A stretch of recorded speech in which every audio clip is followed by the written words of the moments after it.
Hoje voltamos aqui com as curvas de aquecimento e resfriamento de uma substância.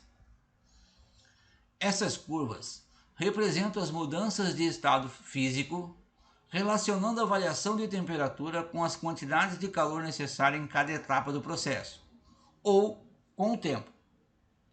Eis aqui o exemplo de uma curva de aquecimento. Nós vamos utilizar o aquecimento da água e suas etapas para poder exemplificar, visto que a água é uma substância universal. Bom, aqui no gráfico, o estado 1 corresponde à água no estado sólido, sendo aquecida. Então aqui nós temos uma variação de temperatura. Na etapa 2, que é essa, está ocorrendo uma mudança de fase, chamada de fusão. Aqui nós temos presença de água e gelo por um tempo. E óbvio que isso ocorre a temperatura constante, então não tem ΔT. Na etapa 3, que é essa outra aqui, nós temos o aquecimento da água no estado líquido. Portanto, nós temos uma variação de temperatura. Na etapa 4, ocorre novamente uma mudança de fase, agora chamada de vaporização. Nessa etapa nós temos a presença de água mais vapor e a temperatura permanece constante, não tem ΔT. E uma quinta etapa, se não está representada no gráfico, mas se tivesse, seria o aquecimento da água no estado de vapor, que seria vapor de água, até uma temperatura desejada. O resfriamento de uma substância ocorre de maneira inversa, retirando-se calor e passando pelas mesmas etapas, só com nomes diferentes. A etapa 4, quando é o processo inverso, chama-se condensação e a etapa 2 chama-se solidificação. Aqui eu coloquei o gráfico novamente para a gente poder enxergar melhor. Nas etapas 1 e 3, então, na etapa 1 e na etapa 3, quando a gente tem a água no estado sólido, que é o gelo, e no estado líquido, nós chamamos essa quantidade de calor aí de calor sensível e calculamos pela equação fundamental da calorimetria, já que existe, uma variação de temperatura.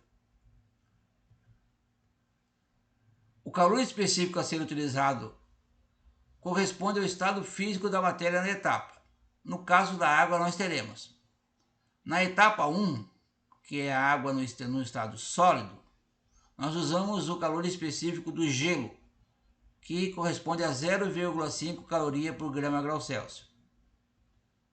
Na etapa 3, nós vamos usar o calor específico da água, que é 1 cal por grama grau Celsius.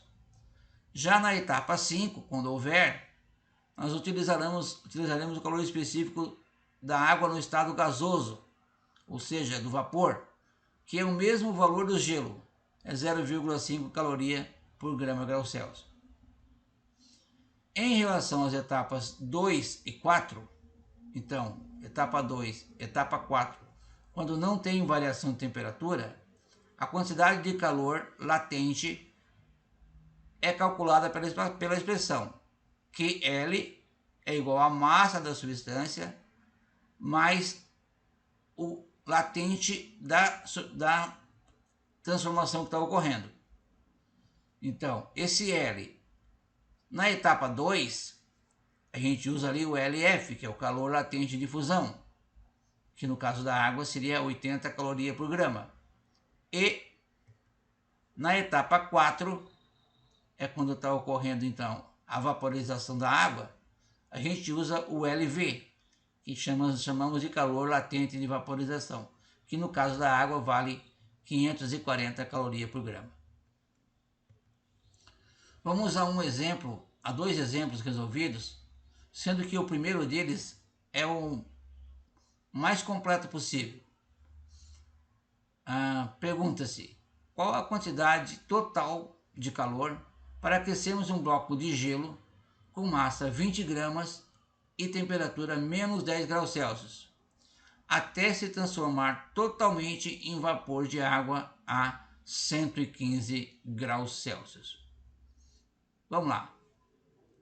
Não é possível calcular essa quantidade de calor total de forma direta, pois é necessário respeitar as etapas do aquecimento e calcular as quantidades de calor em cada uma delas, identificando se vamos utilizar a fórmula do calor sensível ou a fórmula do calor latente. Vamos representar esse aquecimento em etapas. Então vejam, etapa 1, nós temos o gelo passando de menos 10 a 0. Tem ΔT, nós vamos calcular como sendo calor sensível. Etapa 2, está ocorrendo a fusão. Nós temos gelo e água junto. Então aqui a gente calcula com a quantidade de calor latente. Depois, na etapa 3, o gelo que se transformou em água vai ser aquecido até no máximo 100 graus. Como tem variação de temperatura, na etapa 3, a gente vai usar a equação do calor sensível. Quando a água chega a 100, continuando o aquecimento, nós vamos ter por um tempo água e vapor junto.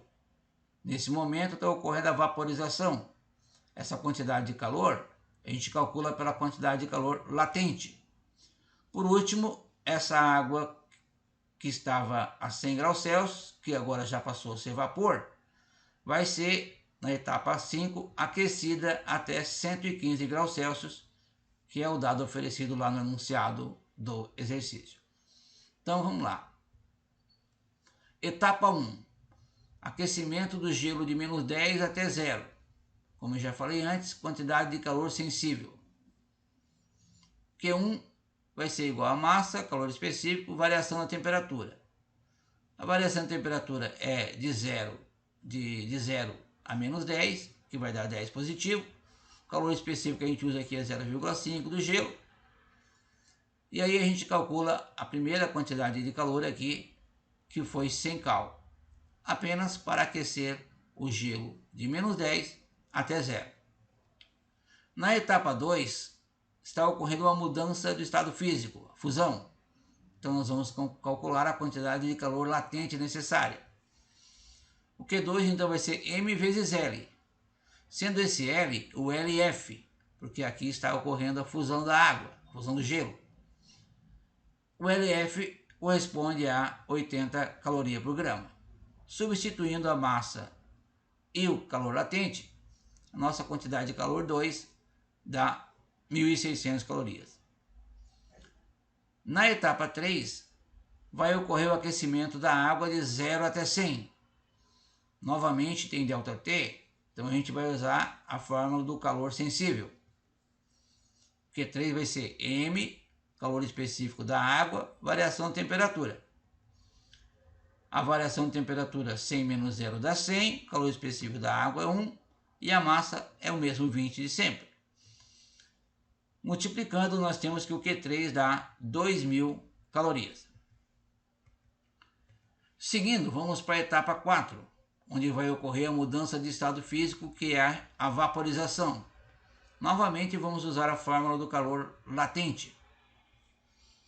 Q4 então vai ser a massa, que é o 20, pelo L da transformação, que seria o LV, que da água corresponde a 540 calorias por grama.